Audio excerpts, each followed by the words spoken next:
the station covering all of the DMV. This is DC News Now. And coming up on DC News Now, charges dropped in the case against DC's former deputy mayor. Find out why. And a stabbing in Frederick County ends with 2 people dead, including the suspect. What we know about the investigation so far.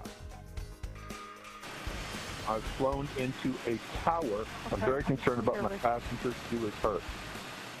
I obviously haven't been on Twitter or anything. And a call for help. We're hearing the 911 call from the pilot who crashed into power lines in Montgomery County. And once again, it is cloudy today, a lot more cloudy than I expected across the region. And we have temperatures that are also on the coolish side, but close to normal for this time of year. We'll talk about tomorrow's weather coming up. All right, thank you, Scott. Breaking now, an assault charge has been dropped against D.C.'s former deputy mayor. Thank you for joining us for the news at noon. I'm Mark Hall. D.C. News Now confirmed with the Arlington Commonwealth's attorney's office that the charges were dropped. Chris Geldart allegedly choked another man in the parking lot of a Gold's Gym in Arlington. He resigned as D.C.'s deputy mayor back in October. Geldart was in charge of public safety and justice, also had questions swirling about where he actually lived, either in D.C. or Virginia. Top administration officials are required to live in the district, but Geldart listed his home in Falls Church. We'll continue to follow this story both on air and online at dcnewsnow.com. Developing now, the Frederick County Sheriff's Office investigating a deadly stabbing. The suspect shot and killed by police. DC News Now's Lex Juarez is in Frederick with the latest. This is a very large crime scene, a pretty horrific crime scene. Horrific. The way Sheriff Chuck Jenkins describes the scene of a double stabbing that took investigators through a home and down the street. Sheriff Jenkins says a woman called just after 2 in the morning saying her brother was attacking her parents. Deputies found the mom stabbed inside of the house and the father also stabbed outside down the street.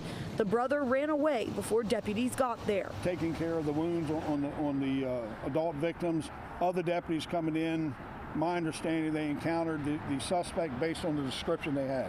According to a press release, 3 deputies shot the suspect. This was about a quarter mile away in the neighborhood. The Maryland Attorney General's office is taking over that shooting investigation. What we believe is that he was armed. We know that a knife was recovered at the scene. We cannot pinpoint exactly if that was the weapon used. That's something that our investigators will look to determine.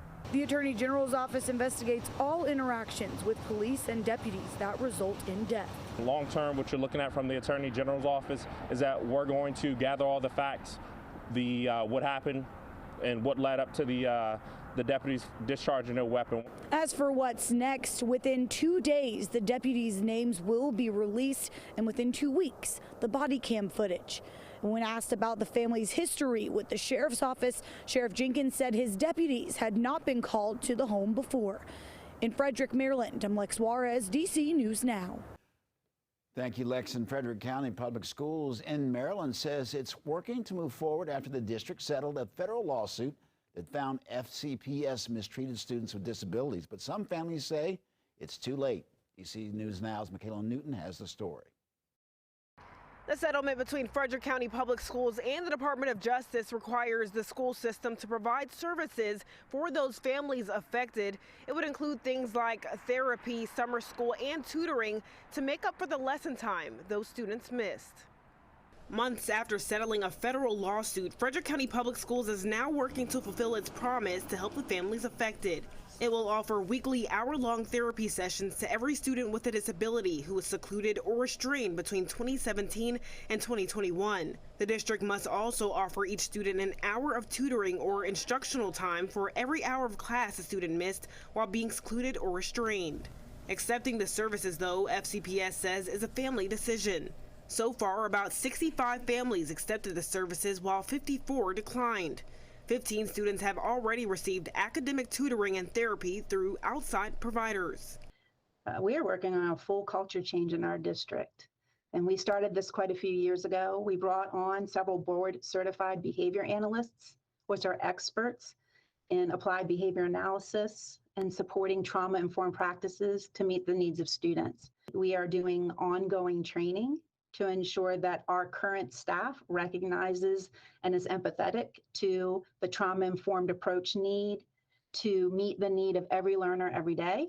Leslie Margolis, the managing attorney at Disability Rights Maryland, says those new services are not going to right the wrong. I think it's very difficult to go back and try and somehow compensate for that. Maybe through some counseling, maybe through some services, because they actually were missing class time. I think it's a mistake to think that you can just wipe the slate clean, as it were, by throwing services at them now and saying that that's going to make up for what happened to them. The state recently passed a law that will prohibit seclusion and limit physical restraint in schools. It first started tracking that data back in 2018. For now, reporting in Frederick, Maryland, I'm Michaela Newton for DC News Now. Well, failing to keep up with repairs, that is what DC's auditor found when investigating the city's Department of General Services. According to the report, DGS failed to manage work orders, leading to delays in repairs at DC public school buildings and other district buildings. The report states that of the 20 buildings with the most work orders submitted, 8 of them were DCPS buildings. Advocates say this is unacceptable. Failure is the right word for it, because our students are in these buildings every day. Our teachers are in these buildings every day, and our staff, and they're expected to deliver excellent education for every student in buildings that are not excellent. Well, the auditor's office is recommending DGS implement a new inventory management system. DGS says it's currently reviewing the report. Well, there's been another big political announcement in West Virginia. Republican delegate Moore Capito of Kanawha County is running for governor. Capito is a 40-year-old attorney and was just elected to his 4th term in the House of Delegates. Now, he made his announcement on Metro News Talk Line with Hoppy Kercheval. Capito says that he is ready to take the state's top job. We're going to focus on investing in our families and strengthening our communities. So I'm proud to be where I am. I'll make my case to the people of West Virginia, and I think when they learn about Moore Capito, they're going to know that Moore Capito means more jobs, more opportunity, and more progress. I'm very concerned. Well, Capito is the son of U.S. Senator Shelley Moore Capito and the grandson of former 3-time Governor Arch Moore. Mark Curtis will have more in an interview with Moore later on tonight. Montgomery County 911, what's the address of the emergency? I've flown into a tower to the northwest of Gaithersburg Airport. It's one of the electrical towers. New today, a dramatic and chilling 911 call revealing what happened moments after a small plane crashed into power lines in Montgomery County. DC News Now's Joseph Omo reports. 911, what's the address of the emergency? You're listening to a 911 call unlike any other. I've flown into a tower to the northwest of Gaithersburg Airport. It's one of the electrical towers. The dispatcher, seemingly shocked, asks the caller to repeat what he just said. Wait, are you the airplane pilot? Yeah, I'm the pilot, and believe it or not, the aircraft is pinned in the tower.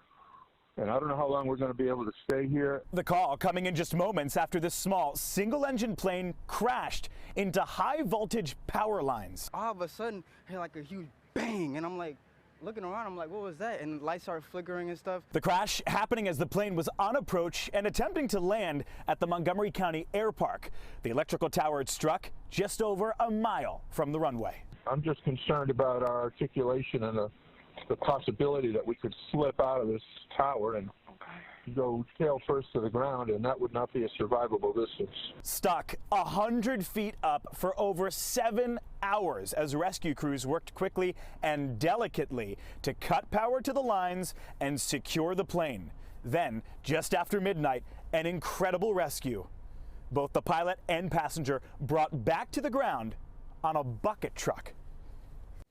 And that was Joseph Omo reporting. We're going to have more from Joseph coming up on DC News Now at 5. Well, developing today, tributes are pouring in for late Virginia Congressman Don McEachin, who passed away. He died last night after a long battle with colorectal cancer. His office put out a statement saying, in part, "We're devastated at the passing of our boss and friend. We have watched him fight and triumph over the effects of his colorectal cancer from 2013. The Democrat served parts of Southeast Virginia since 2017, and he had just been reelected to serve another term a few weeks ago. Virginia Governor Glenn Youngkin sending his condolences on Twitter, saying in part, "It's so sad to learn of the passing of Representative McEachin, a valiant fighter until the end. He admirably served Virginia and worked tirelessly to improve the lives of his constituents and Americans." Well, a bill to protect same-sex and interracial marriages is one step closer to passage after hitting some bumps in the road, concerns about religious protections. Well, the bill cleared one hurdle yesterday, but faces more votes today. Washington correspondent Alexandra Limon has the latest. If you don't like gay marriage, don't get one. Oregon Senator Ron Wyden has long been a champion for protecting the rights of same-sex couples. I'm always going to go to the mat to defend the right to privacy in America. Now Senator Wyden is urging the Senate to pass the Respect for Marriage Act. Our country is indisputably stronger when everyone's rights are protected. Tuesday afternoon, the Senate is expected to vote on the bill, which would protect same-sex and interracial marriages in the United States. To be clear, that is already the law of the land. Texas Republican Senator John Cornyn says the Respect for Marriage Act is unnecessary because a Supreme Court decision already protects the rights of same-sex couples. But Democrats say Congress should learn from the Supreme Court decision that recently overturned federal abortion protections. The Senate cannot take any modern legal precedent for granted. Republicans also worry about how the Respect for Marriage Act will impact religious liberty and religious institutions. This legislation expressly empowers private litigants to sue religious institutions, faith-based organizations, and private parties who oppose, for sincerely held religious beliefs, same-sex marriage. Well, that was Alexandra Limon reporting. The Senate is expected to hold a series of votes this afternoon to add more religious protections to the legislation, and the expectation is that the Respect for Marriage Act will pass in the Senate later today.